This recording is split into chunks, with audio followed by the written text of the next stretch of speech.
What's up, everybody? Welcome to the channel, and as you see here, I had an insane icon pick. I got this from the last level on the season pass. Thought about going for Firmino, but I just got the Nkunku evolution done from the Future Stars, and he's insane. Zico probably edges him out, but too similar. And then obviously Gullit, an incredible card, close to 3 million. Zico's close to 2, so it was a no-brainer. At the end of the day, I took Gullit. Typically, this would be an insane pick, and I was super excited, but you go into my team, and you realize he doesn't quite fit. Now, as a shadow striker, based on value, yes, you would go Gullit every single time. Over Nkunku, over Waneri, who are kind of battling it out right now. Even Zico, you could have argued, like, with what I'm about to say, well, why not go Zico? So I will explain. Anybody who experiences the server issues with EA Sports understands, whenever you see comments under players in Footbin or wherever, when players say, well, he's usable in good gameplay, in bad gameplay he's not, right? Gullit's absolutely one of those players. And you'll always get those, oh, that's a skill issue, But those players clearly don't experience the inconsistent gameplay that many people talk about, whether it's content creators, you see it on any type of social media, Reddit, wherever. It's not a secret, right? People have opened tickets about it thinking like it's their personal game maybe, but it's not. People have gotten new internet providers thinking it's their internet, but it's not. It is literally something to do with EA server, and it's so inconsistent that when you go into a game, certain players, one game will feel amazing, the next game they won't. Now, even just with regular gameplay, body types matter as far as dribbling, as far as how players feel on the ball. And on top of that, you have in this current meta the ability to tackle back. And it is pretty much the only thing that, rats, as we call them, can exploit. Meaning, I just faced one earlier, a few games ago, that it was bad gameplay, on top of the fact that all he did was come straight forward, constantly pressing pass, not worrying if he connected the pass or not, because if it came to me, he would still be flying full throttle at me, right, with his pressure all the way up, which means that he was probably on aggressive, right? Same way I show you how to do with the depth being at 70, but if you're at like 91 up, you go from high line and high pressure to aggressive line and aggressive pressure. It's the highest pressure you can go. Well, in bad gameplay, when you have that on top of just the fact that you keep your analog stick pointing directly at the opponent, what you're going to get in bad gameplay is many times where your player can't get the ball off his foot. So anybody watching this, if you've experienced games where it feels like you just can't do anything, your opponent's right on top of you, that's exactly what they're doing. They have their pressure all the way up, and then they literally just keep their analog stick directly pointed forward, so even after they make a bad pass, they're going to try to steal it right back from you, many times putting them in a better place, sometimes even through on goal, and then it becomes impossible to even get out of your own half, and the opponent's able to score goals without any skill, any type of build-up. Now, how does this all tie into Gullit? Well, some of you already know this, but if you don't, Gullit has that bigger frame, similar to a Zidane, where no matter how brilliant they are, which both Zidane and Gullit are brilliant. Tremendous skill, tremendous shooting, passing, right? Gullit just has that aura plus some defensive ability as well, where he's going to help you on both sides of the ball, and he's just going to be a nuisance. Many times player of the match material, whether he's scoring or not. That's in good gameplay, though.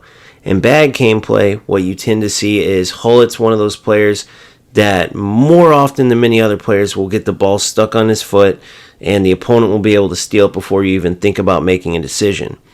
Now that, as opposed to players like Neymar, Butra, Maradona that you see in my attacking three, as well as Nkunku in the cam position, right? Because Gullit can play shadow striker on a plus ability, and he is incredible in that role. But you have a player like Nkunku who, along with these Neymars, Butras, Maradonas, feel at least decent even in the worst gameplay just because of their body type, their dribbling ability, right? And it does help a ton.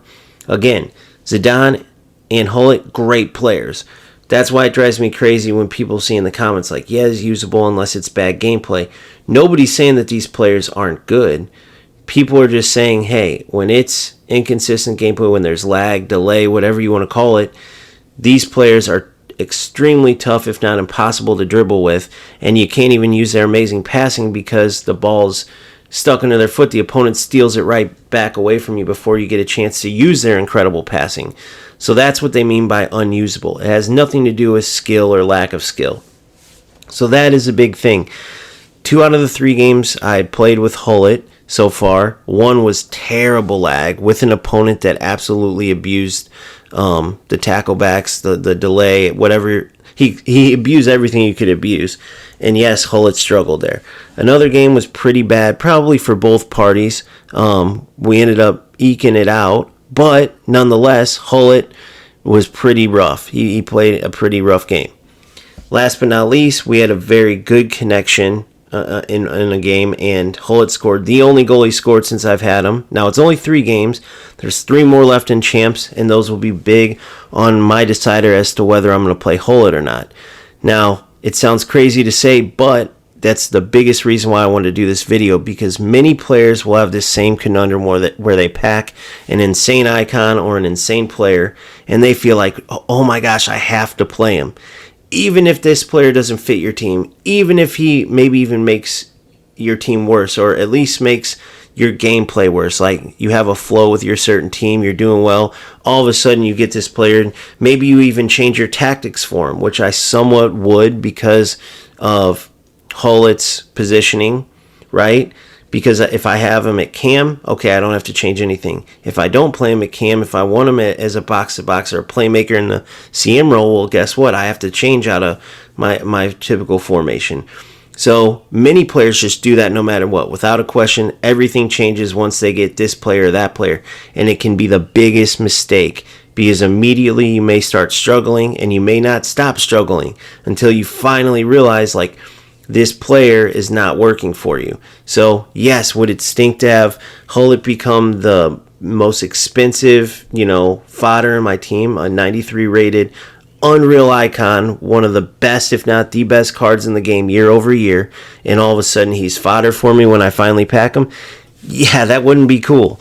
But at the end of the day, I don't want to struggle because I'm trying to force a player that doesn't fit my team, or that just doesn't fit the gameplay, right? You'll still have those people if they see Gullit on your bench, maybe, or whatever. In this case, you're still going to see those people like, if you can't use Gullit, you're a terrible player, you have no skill. Those players clearly don't know about inconsistent gameplay, so you can't worry about that. There's always going to be those type of people, but I really wanted to make this video for those players who, whether it's Gullit or any other player, do not make the mistake of trying to force a player into your team that you really just don't like. He doesn't feel good as far as you're concerned, no matter what the price is, or a player that doesn't fit your team. Don't go changing your tactics or trying to manipulate this and that to work for that player, because you can end up struggling. If it works out and you're doing well, fine. But if you see that you're struggling, it's not working, don't just, oh, well, I have to make it work. Nothing says you have to play that player, right? For me, I'll use myself as an example. I got him from the season pass. That last level of the season pass. So he didn't cost, it's not like I went and spent any coins, and I didn't even use fodder on him. So it would be like I never had him. Now, is that going to happen? I'm not positive. I have to see. Based on these last 3 games, though, it's not looking like, I can definitely tell you that playing either the 4-2-3-1 or in the 4-3-3-2, right? With Gullit, it hasn't worked out so far. And even in the 4-3-3-2, I noticed just having those 2 CMs in there, that also is affected when you get that laggy gameplay. The reason why the 4-2-3-1 is so effective, and if you're experiencing bad gameplay, why it works so well, is because you just have these automatic great runs into the attack no matter what. That's why it's the most powerful, and it's the easiest to use, because it's almost automatic, runs into dangerous areas every single time. Or it is that, and then you just have to find the passes. So even in the worst gameplay, right, where you can't really build the ball up because your players are delayed on passing and stuff, you're going to be able to get that through ball at least a few times off, and then hopefully you can finish some chances off. So that's where using the 4-2-3-1 comes into play, and that's where having Gullit it doesn't really work out. So that's what I'm going to have to decide. I know many will be in this boat. I will fill you in once we get to that point. But I know a lot of players go through this. I see it in the comment section on Footbin all the time. And I just know from my past where I tried to force a player and then it ended up being a big mistake. So learn from me. Learn from this. Do not make that mistake. I'll tell you, for me, if Gullit ends up working out, if I find a way to make it work, or if he can play that cam role, great. If not, I'm not going to force him in the team. He just becomes a really good card that ends up being 93 fodder. Simple as that. So, with that being said, keep grinding, keep having fun, and I'll see you on the next one. Peace.